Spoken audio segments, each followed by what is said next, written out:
now and I want from all the team is how they turn up come Monday morning, because ultimately that's the true character of top players, that's the true character of top people, and we'll try and fix the wrongs to right.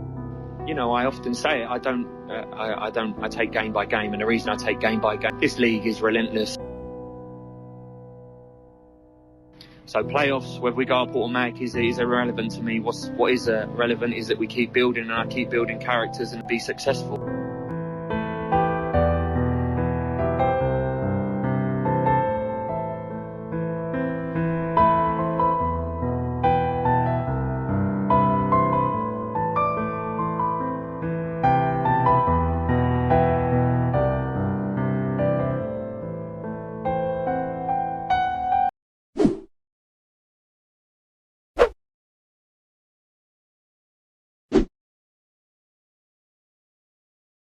But obviously we needed to restructure, considering that we had the likes of Siri and Guisa and even Sess having to leave the club.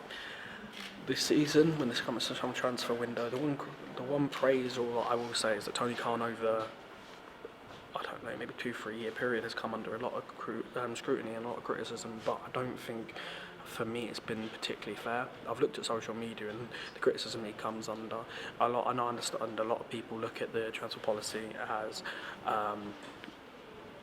him self-promoting and obviously look at what I've done, but I think his heart's in the right place. The summer transfer window, it's been good.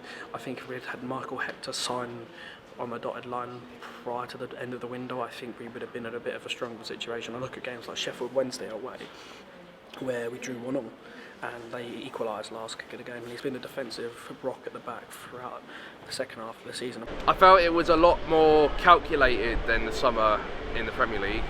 We focused more on getting championship experience than getting big names or players who cost a lot of money.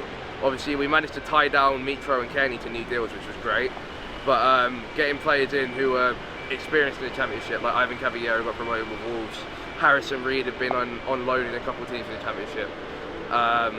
Bobby Reed obviously did well at Bristol and then went to Cardiff in the Premier League.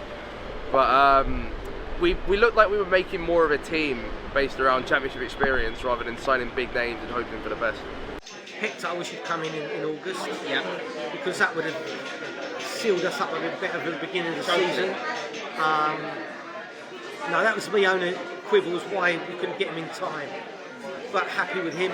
Pity we couldn't get a backup for Mitrovic. You know, if he goes injured or red cards or whatever, have we really got another prolific goal scorer? No, we haven't. So that was my only concern. But I'd like to have another solid defender like Hector in and a backup for Mitrovic. But yeah, it is what it is. They did what it is. It's better than last year in the Premiership. It's a lot better than what we had last year. But we still got some good players that I believe could have done better this season. Definitely better. I also feel that there needs to be a bit more from midfield, goal scoring wise. Yes. I think there needs to be a hell of more contribution there. We can't just rely on one person. We can't be a one-man team. So I think the fact that certain midfielders need to step up to the game. I mean, I feel like Johansson, he hasn't really been given much of a looking sort of thing, you know. When we had him with Djukanovic, he was scoring. He was one of those regulars that we put money down to score. And to me, you know, I think with Johansson, he needs game time. And I feel with Josh Omina, yes, Parker probably sees something in him. We can see little bits. How's the season been, Liam?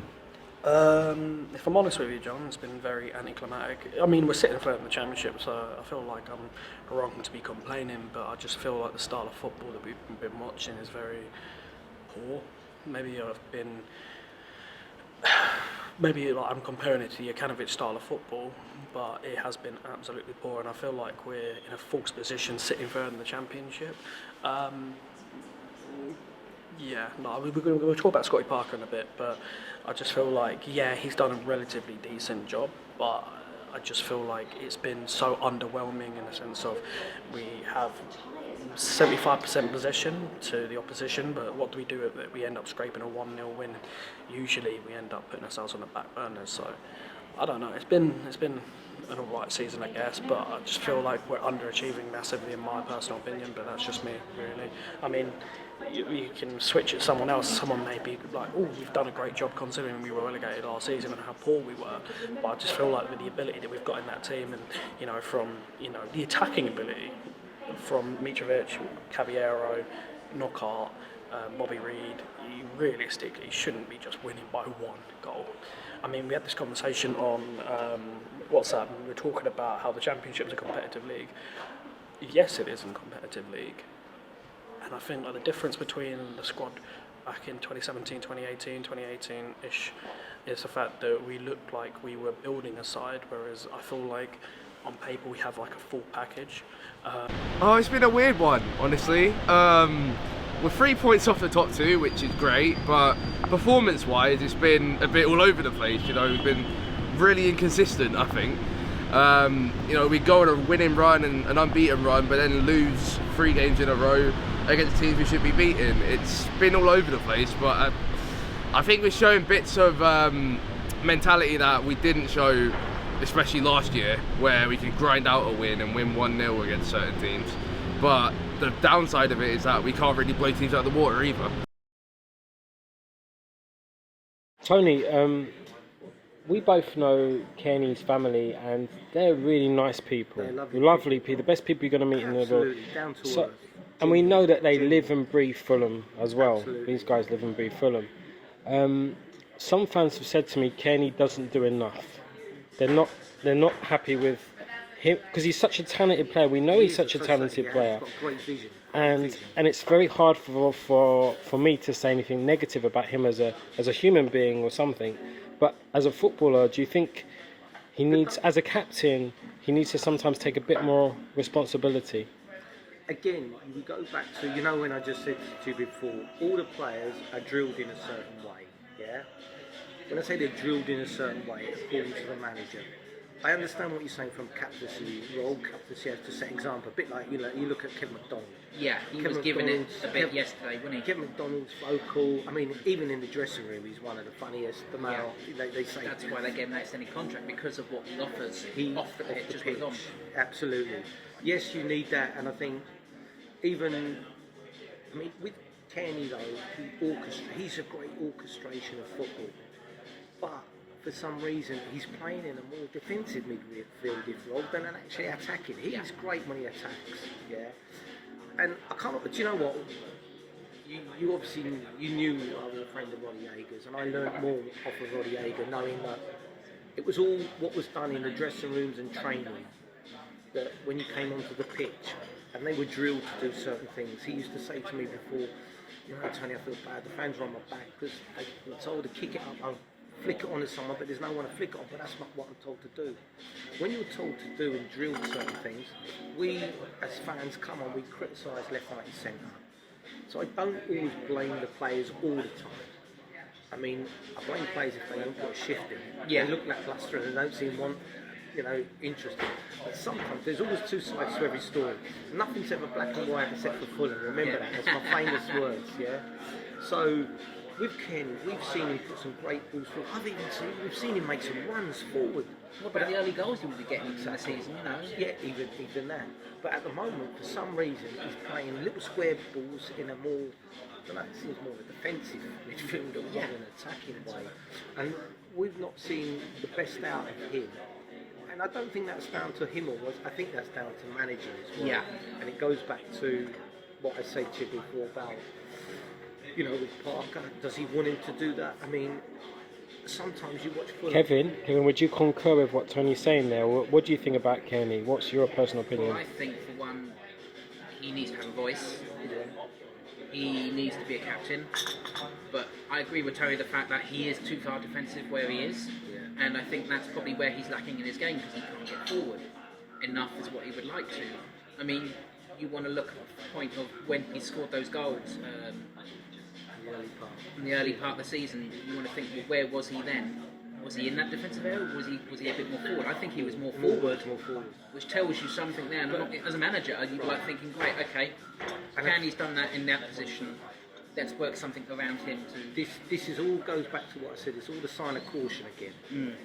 Parker's done so well to get us to third, and he's probably thinking, wow, this is good for what I'm doing. And when people are like that, they get cautious. And even Cairney being in the position he is caution more than adventurous. Yeah. That's what it is. It goes back to that. When you look at the roots of stuff, and if you see it sometimes Fulham, right? I know we are overcautious sometimes, because sometimes we overplay and play into congested areas. There's actually a simple ball of a player with his hand out wide, spread it. Many times spread the ball. But we're looking to congestion because again we're drilled to that intricate play. It's funny. My boy said to me the other day. He said, Dad, you know what's happening? We're trying to play like Man City, but the difference is Man City go forward, we go backwards. You know. I mean, when he's on it, he's really on it. But when he goes missing, you can sure tell it. I think more often than not this season, he's been playing a deeper role, and he hasn't really got the chance to show what he's made of, where he thrives. But he's been decent. He had a good start to the season where he was scoring goals left, right, and centre. But I think he's been a bit lukewarm this year. See, you probably had a lot of mixed reviews on him.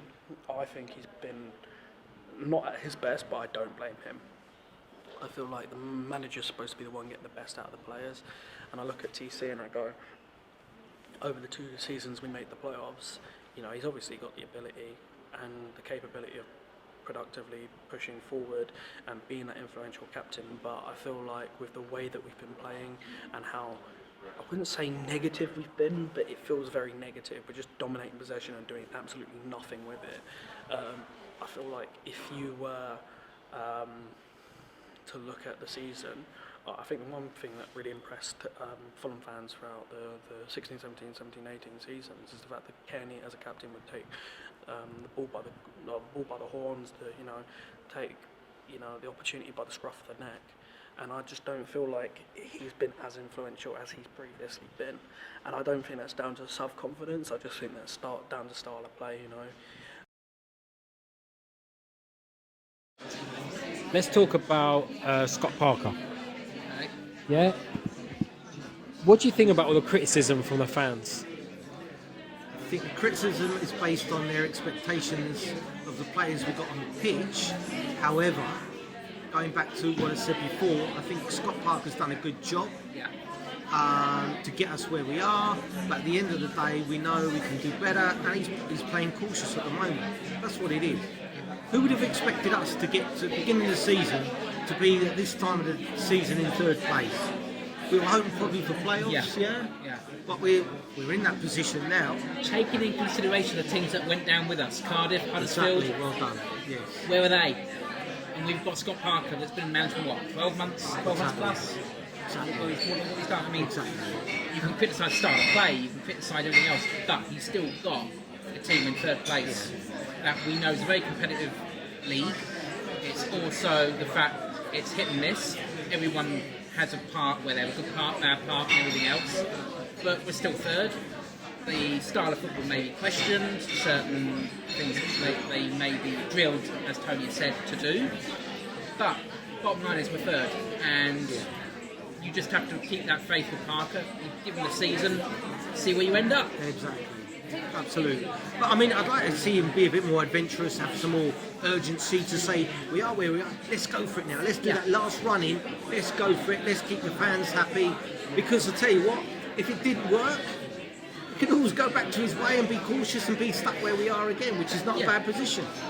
If we were third off bottom, then I'd be saying, we got a problem. We're not third off bottom, we're third off the top. So, I mean, as I said to you before, I said again, I've been frustrated with certain results, frustrated the way we play, too many square balls. When you see someone do that, you're just being cautious at the end of the day. What have you liked most about Scott Parker? What's been a highlight of him this season? I think the fact that he obviously knows the club and he's on a level with the players, it's a sort of synergy. As I say, he's got his style. As we said, his style was keep passing from side to side. I call it the windscreen wiper system. Like when it's raining, you sit in your car, turn the wipers on, you see it going from side to side. But he said he does that for opening up the gaps.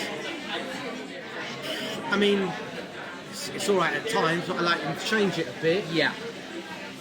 Mix it up a bit, not always do the same thing. And think the fact is just trying to get that little bit more out of the players. So again, you know, he's man management, he's still learning, so he needs to have that still a little bit of man management, you know, and getting a bit more out of them, because we know on paper we probably have one of the best squads in that league. That should really top the league, regardless of everyone else, because of the quality that has been brought in the summer and in January. But overall, it's the man management that he needs to work on, as well as the tactical side of things. I do believe he needs a bit of experience alongside him. You know, someone in the mould of Ian Holloway, Harry Redknapp, who's done this league, especially Ian Holloway, alongside him, because sometimes he gets his substitutions wrong, doesn't he? You know, what was it last time when he put things on a full-back for a midfield player? You know, I do. You know, at Charlton, and that, I think he went a bit negative in the end, didn't he? When we should have gone out for all 3 points at Charlton, we was a better side at Charlton. What's your opinions about Scott Parker? See, we had this conversation on WhatsApp and we were talking in depth. I'm in a weird mindset because I feel like, on one hand, he's done a fantastic job to steady the ship. You know, we could have, I think we've got the ability not to fall into the same category as Huddersfield. I think we learned from our mistakes at the first relegation in 2014, 2015. But on the other hand, I look at the style of play and I go, with this squad, we realistically should be running away in the league. You've got the Championship's best goal scorer. Forget Ollie Watkins, don't get me wrong, he's a decent player, but Mitrovic, by far, the best striker in the division. Got Anthony Knockout Player of the Year. The season Brighton got promoted. Ivan Caballero knows how to get promoted. He's a quality player. I look at games and I go, Barnsley at home. John, you were lucky that you didn't see me on the Saturday because I was raging. I remember it was me and Elliot. Elliot's first game from coming back full time from Thailand, and obviously going into the game, I'm looking at it as that's a 3 points, so we can chase the top two. You know, we're on the same amount of points as Leeds. You know, this is an opportunity to break into that top two. And you know what? Result I've been to hold this season, absolute disgrace of performance, massively underachieving. Luton Town, come on, going to Luton Town, who are one of the bottom teams. You go to their ground where everybody else is pretty much winning, and you're drawing 3-3, and we're lucky to scrape a result. That's not good enough. Who else? Huddersfield, 3-0 up. We knew it nearly blew a 3-0 lead. That's not good enough. I guess there's pros and cons for this season under Parker, because I've said this on social media. I'm not a particular fan, and that's not a criticism of him. That's me going, look, from my perspective, I feel like we're massively underachieving. But then I look at the other side and I go, he's done a fantastic job to steady that ship, because the morale at the club was so low after last season. To be in the position that we're in is an achievement in itself. And I personally think that Parker will go on to be a good manager. I think he'll look at this situation and he'll go, you know, this is an opportunity. Liam, can I say something here? I disagree with you, and I'll say why. This is the best gig Scott Parker's going to get. Like legends of the game, like Thierry Henry went to Monaco. Yeah. Where is he now? You could say Gary Neville, good pundit, went to Valencia. Where is he now? Tony Adams, legend at Arsenal. Where is he now? If he gets it wrong at Fulham, or it doesn't work out, he's going to go to League One, League Two.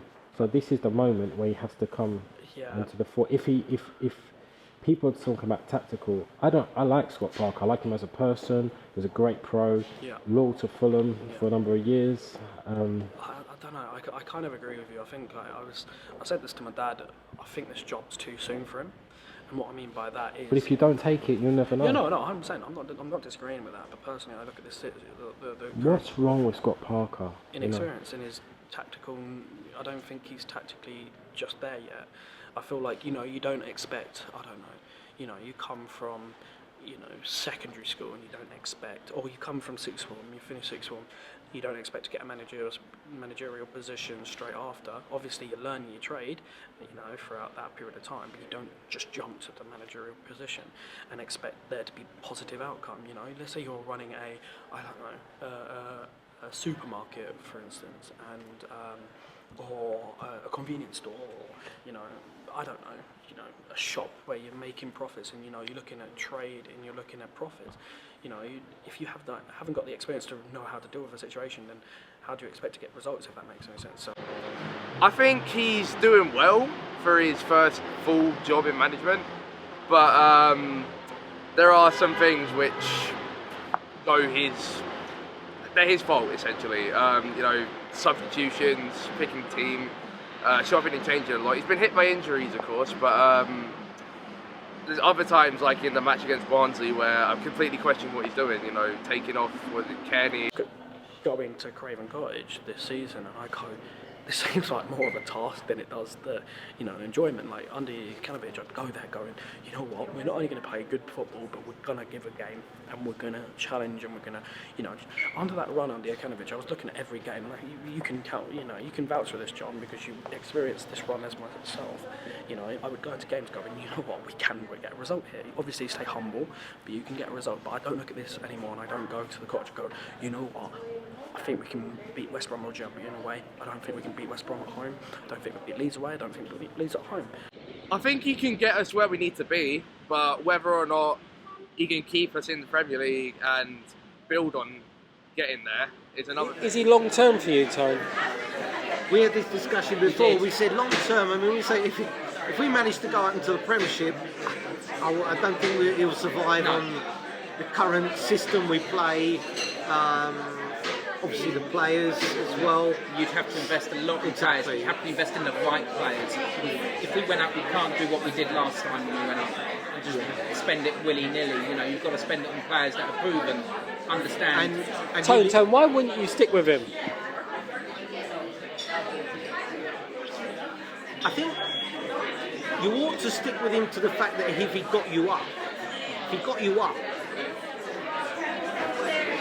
you should give him the resources, but it's down to him to change and learn even more, if you understand what I mean.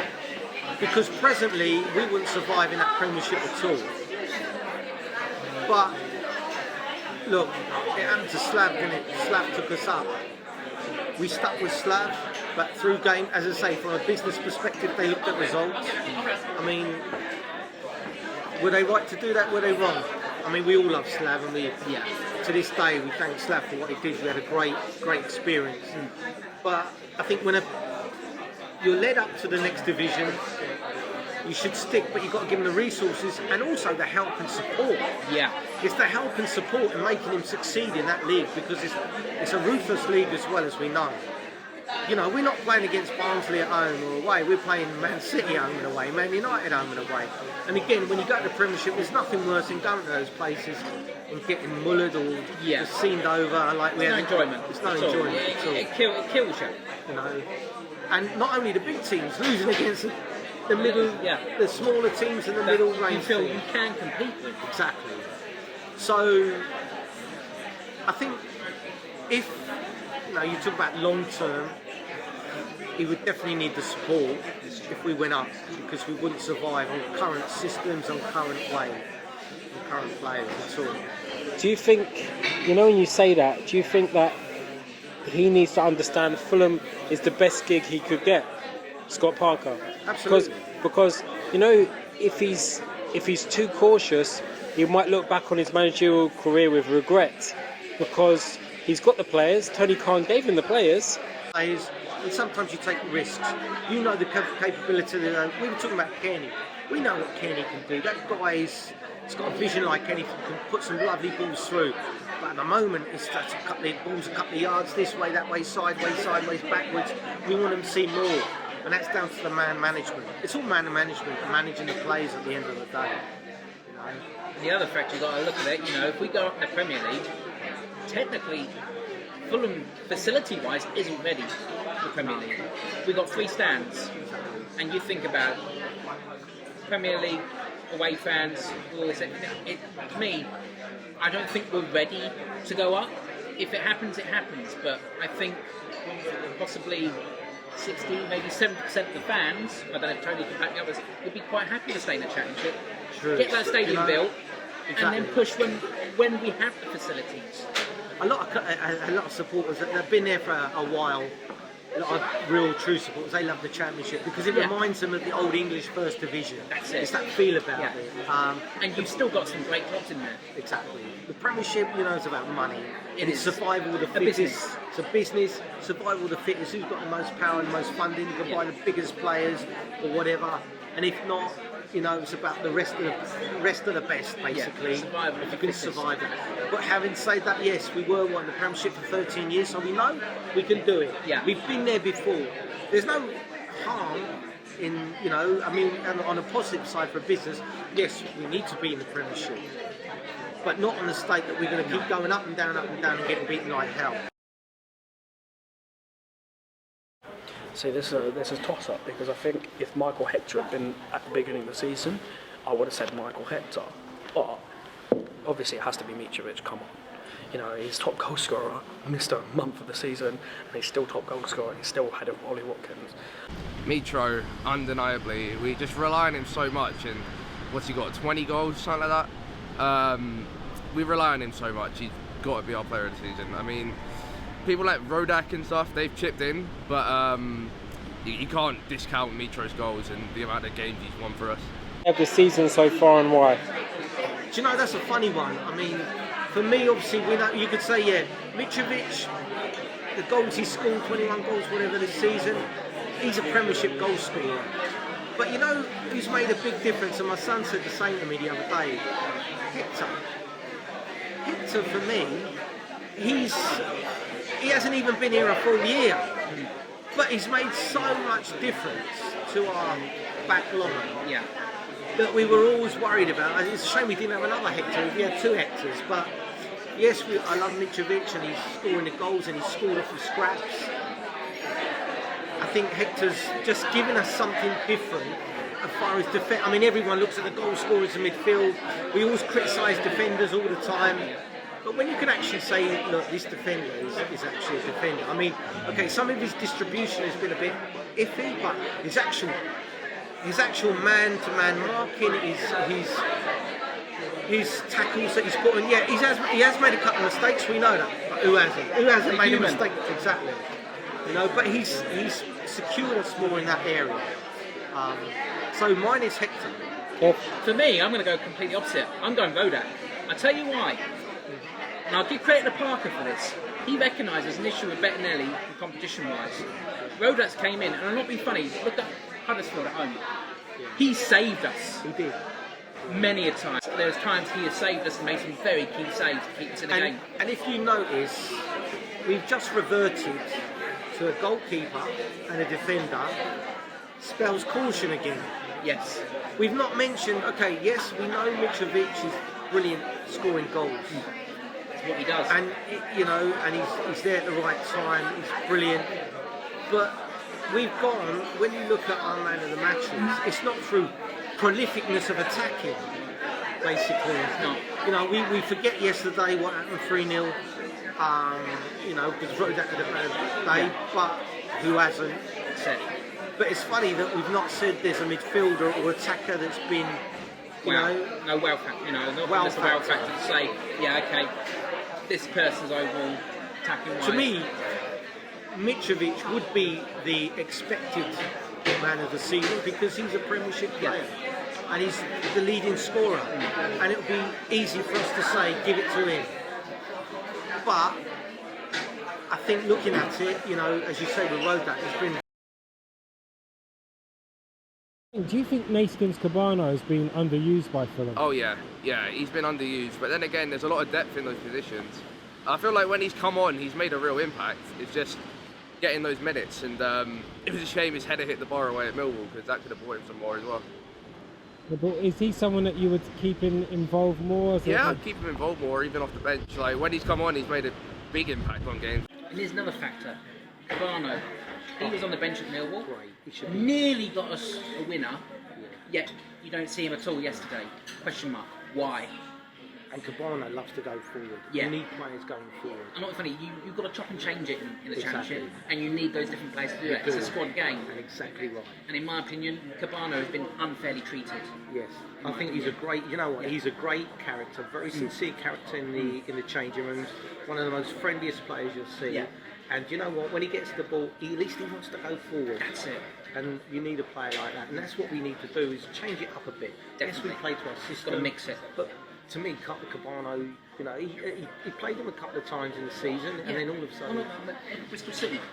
yeah, Stonewall penalty, Bristol City at home. absolutely. And that's because he was forward going running. forward. It's positive. So we are thinking about your Neeskens, don't worry. Yeah. Yeah, no. Forgotten. Exactly. So no, him himself, as I say, it's having that more adventurous play, and I think we lack a bit of adventure. Yeah. Kebano is a really underutilised player, but I think a lot of people look at him as a super sub, and that was weird because I was in an Uber, maybe I can't remember. I think maybe when I was going up to Manchester a couple of weeks ago, and I was talking to the Uber driver, and they were like, "Hello, my friend. Like, where are you guys going? It's 5 in the morning, etc., etc." And we were just saying with Fulham supporters, he was sort of saying that Neeskens Kebano had used the same Uber, not the same Uber driver previously in the past, and he was saying how he was a really lovely, like down to earth guy.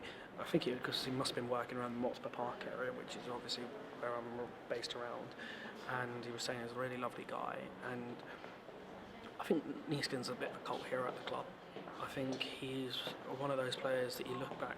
I think you look back in maybe like 3, 4, 5 years, whenever he leaves, and you go, when this playoff team all breaks up, and like the Europa League team, you retrospectively reflect on their contributions to the club. I think you'll go. Neeskens was a very, not maybe an underrated player in the sense of how good he was, and I think he's capable of a lot more, but I don't think he has that name value, and I think he's a little bit like myself. Not the tallest fella in the world, which I think goes against him in some aspects, but I think he has the capability of, and the ability to turning the games around. He's been very unlucky. I think there's going to be an opportunity where a situation like that occurs, and he'll probably throw himself back into that mix. But I don't know, I think Neeskens is a bit of a cult hero, and I've got a lot of time for Neeskens, really lovely fella from what I've heard, but yeah. I've just noticed, like, you realise that a lot of these people have the same haircuts, like, same haircut, same haircut, same haircut, same haircut, same haircut. How's Tony Khan doing with AEW? As far as I know, he's doing well. They've had a few events going on, and they have a weekly TV show now. I think it's called Wednesday Night Dynamite, and I forget what channel it's on in America, but they are competing with NXT in WWE, so they're doing well. They've got something going for themselves, yeah. My advice to Scott Parker would be, if it ain't broke, don't fix it. We've been on good runs this season. We know our best team to an extent, when we're not hit by injuries and stuff like that. So if we've got a fully fit squad, and if we've got a team that can perform to its best, go for it. Don't hold back. Don't be playing out from the back and just side to side. Go for it. Get into them. Just attack the ball. Go for the goal. We haven't won a game by more than 1 goal since November. So go for the jugular. We want to win games. We want to blow teams out of the water. We need to start getting points and actually increasing our goal difference, because who knows, that could be crucial come the end of the season. I'd say, Scott, you've done really well, brilliant. Your first season as a manager, you've done really well to get us where we are. We just want to see you go for it, be more adventurous now. Just go for it. Up the gears, yeah. Tempo. That's it. Show who we really are. Goes back to being too cautious. He's been cautious to get us this far, which is brilliant. Brilliant. Let's go for it more. Put the accelerator on. Yeah. And know what the players are capable of. The Cavallios, the Knockarts, the Mitrovic's, the Cairneys. Know what they're capable of doing. Bring the potential out there. That's it. The team need to roll their sleeves up. We know we can do it. We've got the quality, we've got the talent. Just need to roll the sleeves up. We've got a massive run in, really tough run in now. No game is a given. It's the championship at the end of the day. We just need to roll our sleeves up and really get into these teams for the last 13 games or so.